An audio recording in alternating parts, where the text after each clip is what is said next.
বিপুল অস্ত্র ও গোলাবারুদ জমা দিয়ে সুন্দরবনের ত্রাস ছোট সুমন বাহিনীর আত্মসমর্পণ। সক্রিয় আরও 8টি বনদস্যু বাহিনী, আইনশৃঙ্খলা বাহিনীর সাঁড়াশি অভিযান।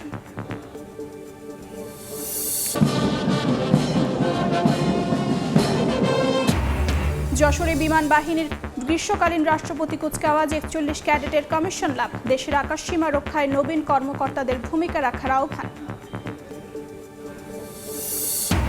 খুলনা বিভাগে জমজমাট কোরবানির পশুর হাট, চাহিদার শীর্ষে ছোট ও মাঝারি আকারের গরু। চোরাই পথে প্রবেশ ঠেকাতে সীমান্তে কঠোর নজরদারি। এবং খুলনা নগরীতে সড়কের পাশে ময়লার স্তূপ, গড়ে ওঠেনি পরিকল্পিত ডাস্টবিন। দুর্গন্ধে অতিষ্ঠ পথচারীরা, স্থায়ী সমাধানের আশ্বাস সিটি কর্পোরেশনের।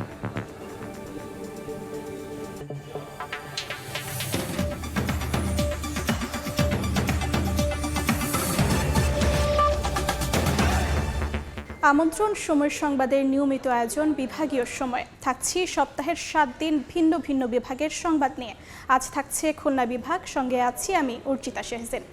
সুন্দরবনের গভীর অরণ্যের অন্ধকার জগৎ ছেড়ে আবারও আলোর পথে ফিরে এসেছে কুখ্যাত বনদস্যু ছোট সুমন বাহিনী। বিপুল পরিমাণ অস্ত্র ও গোলাবারুদ প্রশাসনের হাতে জমা দিয়ে আত্মসমর্পণ করেন এই বাহিনীর প্রধান সুমন সহ 7 সদস্য। মোংলা থেকে মাহমুদ হাসানের পাঠানো তথ্য ও মাসুদ রানার ছবি নিয়ে রিপোর্ট।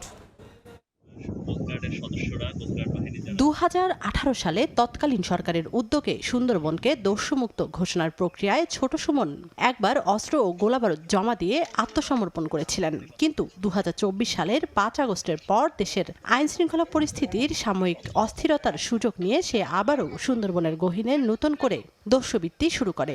সুন্দরবনে বর্তমানে 8 থেকে 9টি সক্রিয় বনদস্যু বাহিনী সাধারণ জেলে, বোয়ালি ও মোয়ালদের ওপর ত্রাস সৃষ্টি করে অপহরণ ও মুক্তিপণ আদায় করছে। তবে বর্তমানে সরকারের কঠোর পদক্ষেপে আইনশৃঙ্খলা বাহিনীর সাঁড়াশি অভিযানের মুখে কোণঠাসা হয়ে আবারও আত্মসমর্পণের পথ বেছে নিতে বাধ্য হয় ছোট সুমন বাহিনী। বৃহস্পতিবার দুপুরে কোস্টগার্ড পশ্চিম জোনে বাহিনীর প্রধান ছোট সুমন সহ 7 জন সদস্য অস্ত্র ও গোলাবারুদ জমা দিয়ে আত্মসমর্পণ করেন। স্বাভাবিক জীবনে আসবেন।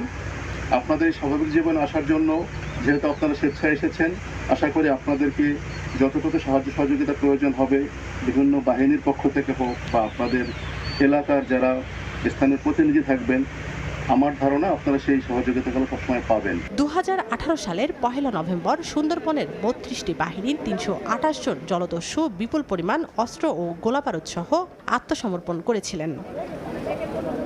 সময় সংবাদ। সীমা রক্ষা, দুর্যোগ মোকাবেলা ও মানবতার সেবায় বিমান বাহিনী গুরুত্বপূর্ণ ভূমিকা পালন করছে জানিয়েছেন বিমান বাহিনী প্রধান air chief marshal Hasan Mahmud Khan. সকালে যশোরের বীরশ্রেষ্ঠ মতিউর রহমান বিমান ঘাঁটির একাডেমিক প্যারেড গ্রাউন্ডে গ্রীষ্মকালীন রাষ্ট্রপতি কুচকাওয়াজে অংশ নিয়ে তিনি একথা বলেন। এর আগে কুচকাওয়াজ পরিদর্শন ও সালাম গ্রহণ করেন বিমান বাহিনী প্রধান। কুচকাওয়াজের মাধ্যমে 41 জন অফিসার ক্যাডেট কমিশন লাভ করেন। All would rise on.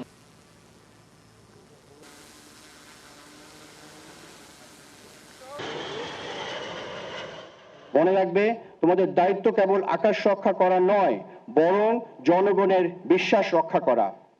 তোমাদের চালচলনে সে দৃঢ়তা, সংযম এবং মর্যাদা থাকতে হবে যা বিমান বাহিনীর একজন ভবিষ্যৎ নেতার কাছে কাম্য। বিভাগীয় সময় আরও থাকছে। শিশুর আমিষা ধর্ষণ ও নৃশংস হত্যার বিচার চেয়ে যশোরে মানববন্ধন। দ্রুত বিচার ট্রাইব্যুনালে আসামিদের দৃষ্টান্তমূলক শাস্তির দাবি। ক্রেতা বিক্রেতাদের উপস্থিতিতে জমে উঠেছে খুলনার পশুর হাট। হাটের কেনাবেচার খবর জানাতে এই মুহূর্তে ডুমুরিয়ার শাহপুর হাটে আছেন সহকর্মী আব্দুল্লাহ আল মামুন রুবেল। সরাসরি যাচ্ছি তার কাছে। পবিত্র ঈদুল আজহার সময় যত ঘনিয়ে আসে তত কিন্তু আসলে জমে উঠছে কোরবানির পশুর হাটগুলো। ক্রেতা বিক্রেতাদের আসলে উপচে পড়া ভিড় আমরা দেখছি খুলনার বিভিন্ন যে পশুর হাট রয়েছে সেসব হাটে। আমি এই মুহূর্তে রয়েছি খুলনার শাহপুরের হাটে। এই হাটটি কিন্তু খুলনা অঞ্চলের সবচেয়ে বড় হাটগুলোর একটি। এখানে কিন্তু পুরো আশে দুটো মাঠ রয়েছে, সেই দুটো মাঠ জুড়ে কিন্তু আমরা গরু এবং অন্যান্য পশুও দেখতে পাচ্ছি এবং রাস্তার দুই পাশেও কিন্তু অসংখ্য কোরবানি করার মতো পশু রয়েছে। এখানে বড় পশু রয়েছে, বড় আকারের গরু রয়েছে, রয়েছে, মাঝারি আকারের গরু রয়েছে। তবে বিক্রেতাদের অধিকাংশের পছন্দের শীর্ষে কিন্তু 1.5 লাখ টাকা থেকে 2 লাখ টাকার মধ্যে যে গরুগুলো রয়েছে এই গরুর চাহিদা সব থেকে বেশি। এবং এই হাটটিতে কিন্তু আমরা দেখছি যে এই মুহূর্তে কিন্তু গরুর আসলে শেষ মুহূর্তের যত্ন নেওয়া হচ্ছে। পাশাপাশি এখানে কিন্তু ব্যাপারীরা উপস্থিত আছেন, এসব ব্যাপারীরা কিন্তু দরদাম করছেন। এখানে কিন্তু অসংখ্য জায়গা থেকে খুলনার বিভিন্ন উপজেলা থেকে এবং আশেপাশের বিভিন্ন জেলা থেকে কিন্তু আমরা ক্রেতাদের উপস্থিত দেখেছি এবং অনেকেই কিন্তু দরদাম করছেন। কিন্তু ক্রেতারা আসলে যেটি বলছেন সেটি কিন্তু আসলে গত বছরের তুলনায় এবছর গরুর দাম তুলনামূলক কিছুটা বেশি। তার মধ্যেও কিন্তু অনেকেই তাদের পছন্দের গরুটি আসলে যারা পছন্দ করতে পারছেন তারা কিন্তু আসলে ক্রয় করে ফেলছেন। এবং সকাল থেকে কিন্তু আমরা দেখেছি এই হাট থেকে অসংখ্য গরু আসলে বিক্রি হয়েছে এবং অনেকে কিন্তু এই হাট থেকে আসলে গরু পছন্দ করতে পারেননি। তারা কিন্তু আসলে অপেক্ষা করছেন যে আরও একটু দাম কমলে তখন আসলে ক্রয় করবেন। সব মিলিয়ে খুলনার শাহপুরের হাট কিন্তু একেবারে ক্রেতা বিক্রেতাদের উপস্থিতিতে জমজমাট হয়ে উঠেছে। আমরা যারা হাট কর্তৃপক্ষ তাদের কাছে জিজ্ঞেস করেছিলাম সকাল থেকে এখন পর্যন্ত অর্থাৎ দুপুর 2:30 পর্যন্ত আমাদের কাছে এই শুধুমাত্র এই একটি হাট থেকে 4 শতাধিক গরু বিক্রি হয়েছে এমন খবর কিন্তু আসলে তারা আমাদেরকে দিয়েছেন। একটু যদি বলে রাখি যে এখানে কিন্তু গরুর পাশাপাশি আলাদা একটি ঠিক পাশে একটি জায়গায় সেখানে কিন্তু আসলে ছাগল বা অন্যান্য ছোট পশুও কিন্তু আসলে বিক্রি হচ্ছে। এবং এইসব খুলনার এই হাটটি বাদেও কিন্তু খোরনিয়া যেটি ডুমুরি উপজেলার আরেকটি হাট সেখানেও কিন্তু একই রকমভাবে বেচা বিক্রি হচ্ছে এবং সেখানেও কিন্তু জমজমাট রয়েছে। অনেকেই কিন্তু আমরা দেখছি যে এই জায়গাটিতে যে বিক্রির যে জমজমাট সেটি কিন্তু আসলে একদম মানে জমজমাট হয়ে উঠেছে এবং ক্রেতারা বলছেন তারা আসলে পছন্দের গরু আসলে কিনতে পারে। অনেকেই সন্তুষ্ট প্রকাশ করেছেন এবং তারা বলছেন যে কোরবানির যে কদিন আসলে বাকি রয়েছে সেই সময়টিতে গরুটি নিজের বাসায় রেখে যত্ন করে কোরবানির জন্য আসলে প্রস্তুত করবেন। তো আমার কাছে এই ছিল খুলনা থেকে কোরবানির গরুর হাট নিয়ে সবশেষ খবর। যুক্ত ছিলাম খুলনার শাহপুর হাটে। দেখছেন বিভাগীয় সময়ের সঙ্গেই থাকুন।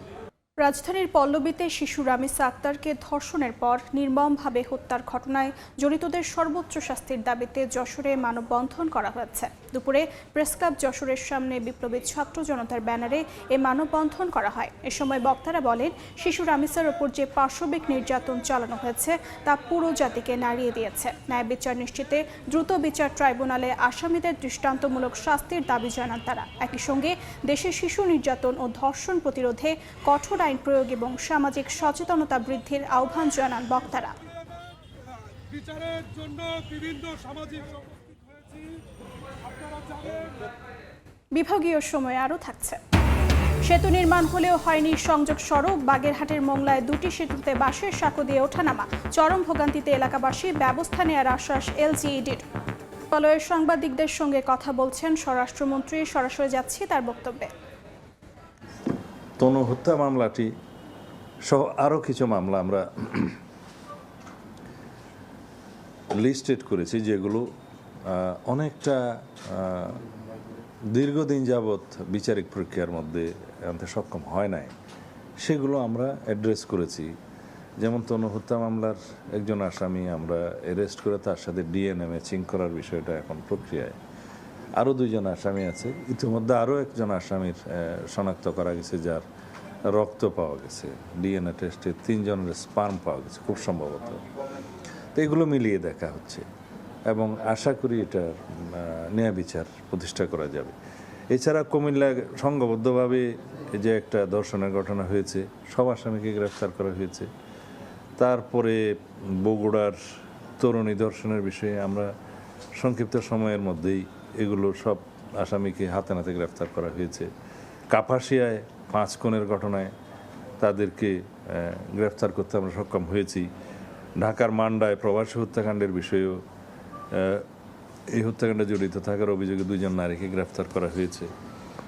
এছাড়া বিভিন্ন সময়ে আমাদের যে অভিযান, চিরুনি অভিযান, সেটা ডিএমপির এখানে ঢাকা মেট্রোপলিটন পুলিশের মিরপুরে, তারপর অস্ত্র মাদক উদ্ধার অভিযান মোহাম্মদপুর শেরেবাংলা নগরে, তারপরে আমাদের মে মাসের প্রথম সপ্তাহে ঢাকার মোহাম্মদপুর শেরেবাংলা নগর আদাবর এলাকায় যে ব্লক রিট চলছে সেটা। খুলনা নগরীর বিভিন্ন এলাকায় এখনও গড়ে ওঠেনি পরিকল্পিত বর্জ্য ফেলার নির্দিষ্ট স্থান। ফলে সড়কের পাশে, মোড়ের ধারে কিংবা জনবহুল এলাকায় প্রতিদিনই জমছে ময়লা আবর্জনার স্তূপ। মঞ্জুরুল হক মঞ্জুরের তোলা ছবিতে আব্দুল্লাহ আল মামুন রুবেলের প্রতিবেদন। গাছে গাছে লাল ফুলে সাজানো শান্ত সবুজ আর নান্দনিক শহর খুলনা, অথচ সেই শহরেই ব্যস্ত বিভিন্ন সড়কের পাশে চোখে পড়ে ময়লার স্তূপ। নগরীর ব্যস্ত বাণিজ্যিক এলাকা নিরালা মোড়ে জমে থাকা আবর্জনার স্তূপ যেন এখন নিত্যদিনের দৃশ্য। কখনো কখনো ময়লার স্তূপ ছড়িয়ে পড়ে সড়কের অর্ধেক জুড়ে, ব্যাহত হয় যান ও পথচারীদের চলাচল। শুধু নিরালা মোড় নয়, নগরীর বিভিন্ন ওয়ার্ড থেকে ছোট গাড়িতে এনে ঘন্টার পর ঘন্টা প্রধান সড়কের পাশে ফেলে রাখা হয় বর্জ্য। নিউ মার্কেটের পেছনে তেঁতুলতলা, পিটিআই মোড়, শান্তিধাম, মেডিকেল কলেজ ও গোয়ালখালী মোড় সহ বিভিন্ন এলাকায় দিনের বড় সময় জুড়ে পরিণত হয় অস্থায়ী ভাগাড়ে। এতে পরিবেশ দূষণের পাশাপাশি বাড়ছে রোগবালাইয়ের ঝুঁকিও। আসন্ন ঈদুল আজহাকে কেন্দ্র করে পশুর বর্জ্য বাড়লে এই সংকট আরও তীব্র হতে পারে বলে শঙ্কা স্থানীয়দের। হাঁটা চলা যায় না, এখানে স্কুল, কলেজ, হাসপাতাল, অনেক রোগী আসে, অনেক রোগী গন্ধে এমনি অসুস্থ হয়ে যায়। অ্যাপ্লিকেশন দেওয়া হয়েছে, এলাকার সিনিয়র মুরব্বীরা তারা সবাই বসে এটার জন্য বহুত ধরনের ব্যবস্থা নেওয়ার চেষ্টা করছে, বাট তারপরেও আমরা কোনো সমাধান পাই নাই। তারা ঠিক মতন খেয়ালও করে না, কিন্তু সিটি কর্পোরেশনের দায়িত্ব একটা নগরী শহরের ভিতরে এরকম একটা ডাস্টবিন রাস্তার পরে থাকা ঠিক না। 200 গজ নিয়ে ময়লা ফেলায়, তা আপনার রোদ যত চেতে তত গন্ধ বেরোয়। সিটি কর্পোরেশন তো এই যে ময়লাগুলো ফেলে, এই ময়লাগুলো এখানে না ফেলে এটা ফাঁকা জায়গা অন্য জায়গা ফেলাতো। নাগরিক নেতাদের অভিযোগ, বারবার দাবি জানানো হলেও নেওয়া হয়নি কার্যকর উদ্যোগ। আধুনিক ও সমন্বিত বর্জ্য ব্যবস্থাপনার মাধ্যমে পরিচ্ছন্ন নগর গড়ে তোলার দাবি তাদের। এটা নির্দিষ্ট হয় দিনের বেলায় না, রাত্রেবেলায়, এবং কাভার্ড ভ্যানে এটাকে নিয়ে ডাম্পিং স্টেশনে নেবে, যাতে করে মানুষ যেন স্বস্তি পায়। তবে সিটি কর্পোরেশনের দাবি, বর্জ্য ব্যবস্থাপনায় স্থায়ী সমাধানে নেওয়া হয়েছে দীর্ঘমেয়াদী পরিকল্পনা। আমরা বর্জ্য ব্যবস্থাপনার নতুন দিগন্ত আসবে সামনে। আমাদের বর্জ্য রিসাইক্লিং প্লান্ট আগামী নভেম্বর ডিসেম্বরে আমরা শুরু করতে যাচ্ছি। আমাদের 350 টন বর্জ্য ব্যবস্থাপনার মধ্যে আসবে, এবং আমরা এমন একটি ব্যবস্থাপনায় যাচ্ছি যাতে করে নগরবাসী সুফল পাবে। খুলনা মহানগরীর বিভিন্ন ওয়ার্ডে প্রতিদিন 72টি ট্রাক বর্জ্য অপসারণের কাজে নিয়োজিত রয়েছে, আর গড়ে প্রতিদিন প্রায় 800 মেট্রিক টন বর্জ্য সংগ্রহ ও অপসারণ করা হয় বলে জানিয়েছে সিটি কর্পোরেশন। আব্দুল্লাহ আল মামুন রুবেল, সময় সংবাদ, খুলনা। ঈদ লাগছে মনে?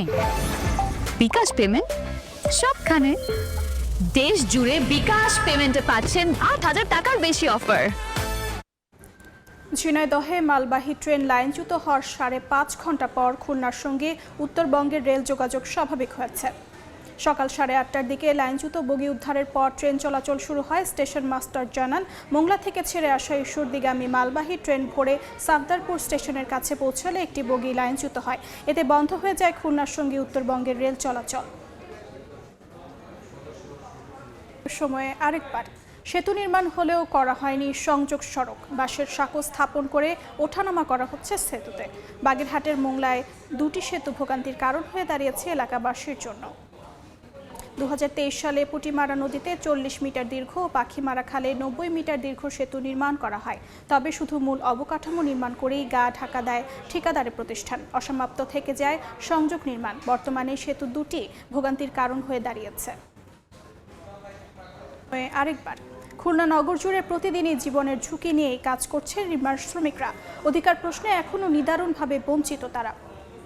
নগরীর বিভিন্ন নির্মাণাধীন ভবন ঘুরেও শ্রমিকদের সঙ্গে কথা বলে জানা যায়, অনিরাপদ সিঁড়ি, এলোমেলো নির্মাণ সামগ্রী, হেলমেট, গ্লাভস, বুট, সুরক্ষা চশমা না থাকা, ত্রুটিপূর্ণ যন্ত্রপাতি ও বৈদ্যুতিক লাইন ঝুলন্ত অবস্থায়, বেল্ট না থাকা সহ অতিরিক্ত রোদ বা বৃষ্টিতে কাজের কারণে ঘটছে এসব দুর্ঘটনা।